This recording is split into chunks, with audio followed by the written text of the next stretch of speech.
என்னோட நேம் இலக்கியா. என்னோட நேமில் வந்துட்டு ஃபேக் ஐடி யூஸ் பண்ணிகிட்ருக்காங்க. ஒரு 10-20 ஐடி இருக்குது என்னோடய நேமில். அதை வந்து தப்பாக மிஸ்யூஸ் பண்ணுறாங்க. என்னோடய நேம் சொல்லி வந்து பணம் வந்துட்டு 5000 ரூபா பக்கம் வாங்கியிருக்காங்க அப்படின்னு சொல்லி என்னோடய நேமில் வந்து கம்ப்ளைண்ட் கொடுத்துருக்காங்கன்னு சொல்லிட்டு பாலிமர் நியூஸில் வந்து போட்டிருக்காங்க. அது நான் அந்த மாதிரி பண்ணவும் மாட்டேன். எனக்கு தேவையானது எல்லாமே என்கிட்ட இருக்குது. யாருக்கிட்டையும் நான் அந்த மாதிரி குடும்பத்தில் இருந்தும் நான் வந்து வளர்ந்து வரலை. இங்கே என்னோடய நேம் யூஸ் பண்ணி இந்த மாதிரி நிறைய ஃபேக் ஐடி பண்ணியிருக்காங்க. இன்ஸ்டாகிராம், டிக்டாக் இந்த மாதிரி நிறைய இதில் வந்துட்டு என்னோட நேம் போட்டிருக்காங்க. இது வந்து எனக்கு தெரியணும். இது வந்து யார் என்ன பண்ணுறாங்க, எனக்கு பின்னாடி எத்தனை பேர் இந்த மாதிரி எனக்கு தப்பு பண்ணுறாங்க, அது வந்து எனக்கு தெரியணும். அதுக்காக தான் நான் இங்கே வந்து நிற்கிறேன். இதுவே நான் தப்பு பண்ணியிருந்தா இவ்வளோ தூரம் வந்து நான் பேசணும்னு எனக்கு அவசியமே இல்லை. தப்பே பண்ணாமல் வந்துட்டு எனக்கு இவ்வளோ பெரிய பட்டம் கொடுத்துருக்காங்க. இப்போ இந்த 2 நாளாக வந்துட்டு என்னை பற்றி தான் இவ்வளோ நியூஸ் போயிட்டுருக்கு, தப்பாக போயிட்டுருக்கு. இது வந்து எனக்கு தெரியணும், என்ன கண்டுபிடிச்சி எனக்கு சொல்லணும். அதுக்காக தான் நான் இங்கே வந்துட்டு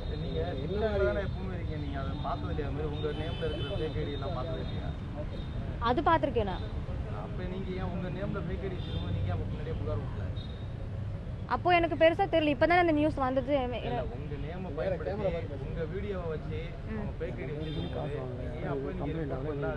ஆமா, இவ்வளவு நாள் வந்து அந்த மாதிரி வந்து எந்த கம்ப்ளைண்ட்டும் வரலையே. சும்மா அந்த இலக்கியா ஃபேன்ஸ் கிளப் அந்த மாதிரி ஓபன் பண்ணாங்கன்னா ஓகே, அது எனக்கு பிரச்சனை இல்லை. ஆனா என்னோட நேம் சொல்லி பணம் வாங்குறது தப்பு தானே.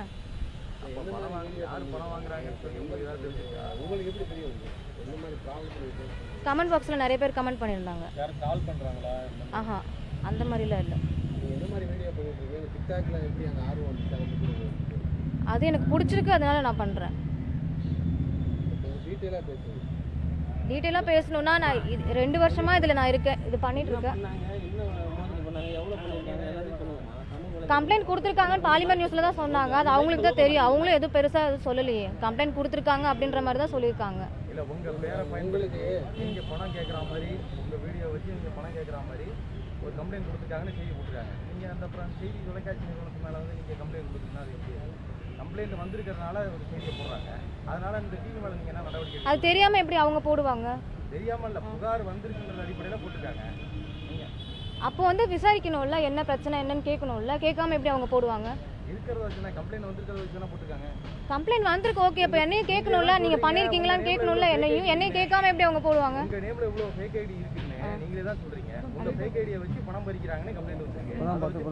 இப்பதான் அந்த நியூஸ் வந்திருக்கு. புரியல. உங்க ஃபேக் ஐடி இந்த மாதிரிலாம் ஃபேக் ஐடி பேர்ல இருக்குன்னு சொல்லி நீங்க அதை வச்சு தானே கம்ப்ளைண்ட் கொடுக்கணும். அதை பத்தி விசாரிக்க கொடுத்தா கம்ப்ளைண்ட் கொடுக்கணும். அதுவும் கம்ப்ளைண்ட் தான், இதுவும் கம்ப்ளைண்ட் தான். ரெண்டுமே கம்ப்ளைண்ட் தான். இல்லைம்மா, இப்போ நீங்கள் இந்த விஷயத்தில் வந்து நீங்கள் என்னென்ன சொல்லியிருக்கீங்க கம்பெனியில், என்ன பார்த்து சொல்ல போகிறீங்க, என்ன மன ரீதியாக நீங்கள் வந்து பாதிப்படைஞ்சிருக்கீங்க? இப்போ வந்துட்டு இந்த மாதிரி ஃபேக் ஐடி யூஸ் பண்ணுறாங்க என்னோட நேமில், அது ஒன்று. அப்புறம் வந்துட்டு இதை வந்துட்டு தெரியாமே வந்துட்டு என்ன ஏதுன்னு விசாரிக்காமே வந்துட்டு பாலிமர் நியூஸில் போட்டிருக்காங்க. இது ரெண்டுமே மெயினாக வந்து இதில் அஃபெக்ட் ஆகிக்கிறத மட்டும் சொல்லுங்கள். நியூஸில் போட்டாங்க. ஆமாம், அதனால எனக்கு எவ்வளோ பிரச்சனை இருக்குது. அதனால எனக்கு ஃபேமிலி இருக்குது, எல்லாமே இருக்காங்க. நான் இன்னும் மேரேஜில் ஆகலைன்னு எனக்கு இன்னும் கல்யாணம் எனக்கு ஆகலை. இப்போ சொசைட்டியில் எவ்வளோ கெட்ட பேர். இந்த 2 நாளே என்னோட நியூஸ் தான் போயிட்டு இருக்கு ஃபுல்லாவே. ஏதோ திருட்டு பட்டம் கட்டுற மாதிரி கட்டுறாங்க.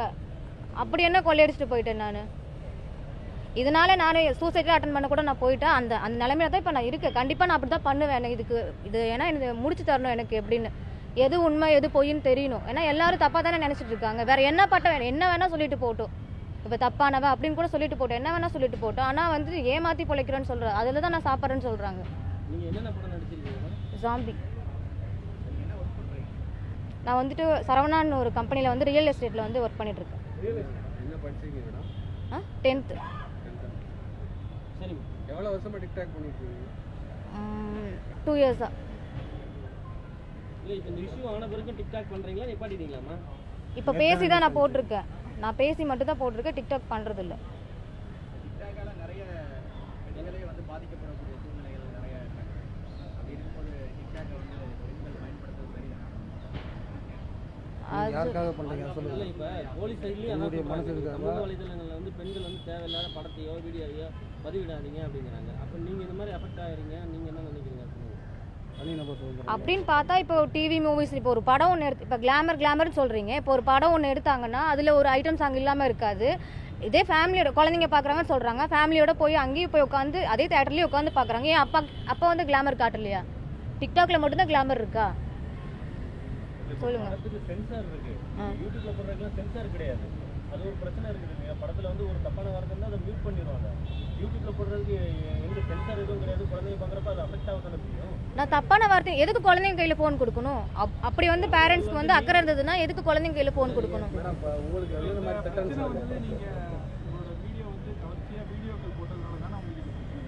அதனால இல்லை எனக்கு அதை பற்றி இப்போ அப்படின்னு பார்த்தா நான் ஒரு 2 இயர்ஸாக இப்படி தான் பண்ணிட்டு இருக்கேன். அப்போல்லாம் எனக்கு இந்த ப்ராப்ளம் வரலையே. ப்ராப்ளம் வந்ததே வந்துட்டு ஃபேக் ஐடி.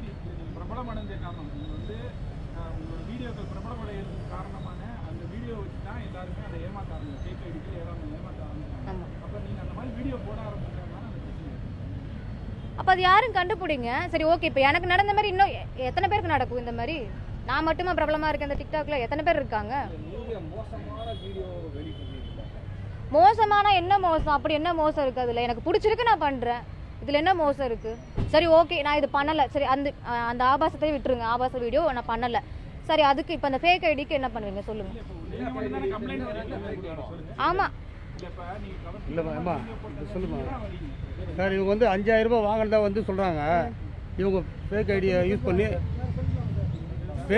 பண்ணதா சொல்லி 5000 ரூபாய் கலெக்ஷன் பண்ணியிருக்காங்க, மோசடி பண்ணியிருக்காங்கன்னு சொல்லிட்டு தான் நியூஸில் வந்து போட்டிருக்காங்க. அதனால் வந்து அந்த மாதிரி நான் 5000 ரூபாய் நான் யார்கிட்டையும் வாங்கலை, நான் எந்த மோசடியும் யாரையும் பண்ணல அப்படின்னு சொல்ல வரதான் எங்களோட ப்ரேயர். அதுதான் எங்களோட கம்ப்ளைண்ட்டு. அதை தான் இவங்க வந்து சொல்கிறாங்க. இப்போ அதுக்கு தான் வந்து புகார் கொடுக்க வந்திருக்காங்க. உண்மைத்தன்மை ஆராயாமலே வந்து நேராக வந்து மீடியாவில் என் ஃபோட்டோ காட்டி டெலிகாஸ்ட் பண்ணி நான் ஒரு அன்மேரிடு, எனக்கு நாளைக்கு கல்யாணம் ஆகணும், வேறு யாரும் எனக்கு கல்யாணம் பண்ண போவாங்க, இந்த மாதிரி எனக்கு மோசமாக என்ன சித்தரிச்சாக்கா இல்லை.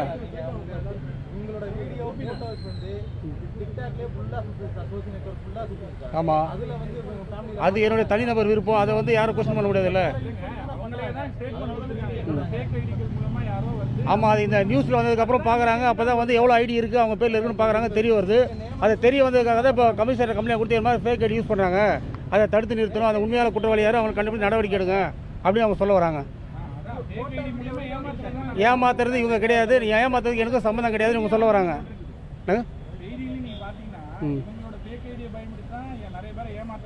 ஆமாம்,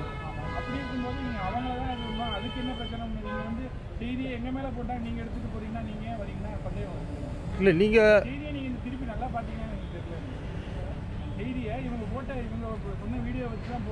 ஆமாம், இவங்க சொன்ன வீடியோவை காட்டுறீங்க, இவங்கள காட்டுறீங்க.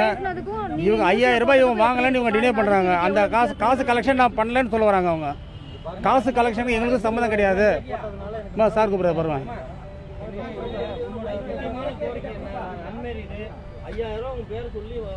வாங்கினியா இல்லையா அது மட்டும் சொல்லுங்க. நான் ஏமாத்திட்டேன்னு சொல்றாங்க. அது எப்படி?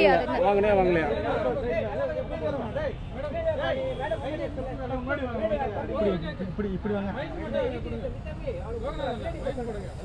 சார், இவங்களோட ப்ரேயர் அதான் சார். 5000 ரூபாய் கலெக்ஷன் நான் பண்ணல, எனக்கும் அந்த கலெக்ஷன் பண்ண காசு சம்மந்தம் கிடையாது. சொல்லுங்க. நான் இந்த மாதிரி பணம் வாங்கல. ஆனா இந்த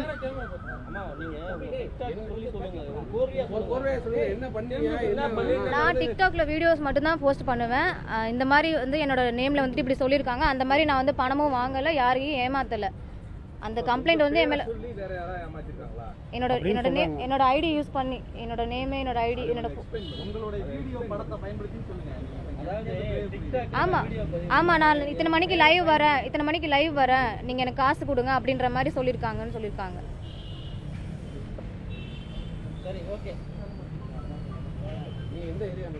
காட்டுப்பக்கம்.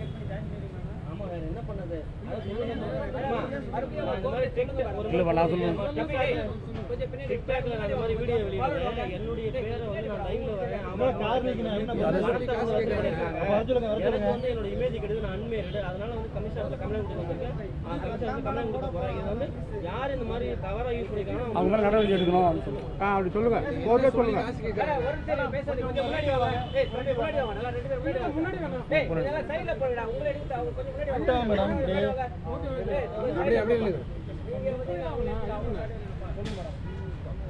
என்னோட நேமில் வந்துட்டு ஃபேக் ஐடி யூஸ் பண்ணி இந்த மாதிரி பணம் பறிச்சிருக்காங்கன்னு வந்து கம்ப்ளைண்ட் கொடுத்துருக்காங்க. அந்த மாதிரி நான் பண்ணலை. இதனால் வந்துட்டு என்னோட லைஃப்பில் வந்துட்டு ப்ராப்ளம் நிறையா இருக்குது. என்னால் வெளியில் போக முடியாது, நிறைய பிரச்சனை இதனால். அதனால் இப்போ நான் வந்து கமிஷனர் ஆஃபீஸ்க்கு வந்திருக்கேன் பார்க்குறக்கு, இந்த கம்ப்ளைண்ட் கொடுக்குறக்கு. என்ன மாதிரி சொல்லியிருக்காங்க? என்ன மாதிரி இந்த மாதிரி நான் லைவில் வரேன், எனக்கு வந்து இவ்வளோ பணம் போட்டு விடுங்க அப்படின்ற மாதிரி சொல்லியிருக்காங்க. நிறைய வந்து மெசேஜ் வந்து தனியாக அவங்க பண்ணி பேசி வந்து பணம் வாங்கியிருக்க மாதிரி சொல்லியிருக்காங்க. லைவ்ல வரேன்னா நீங்க ஆபாசமா வரீங்கன்ற மாதிரி? ஆமாம், ஆபாசமாக வர மாதிரி, ட்ரெஸ்ஸே இல்லாமல் லைவில் வர அப்படின்ற மாதிரி போட்டு காசு வாங்கியிருக்காங்க. Okay, thank you. Complaint copy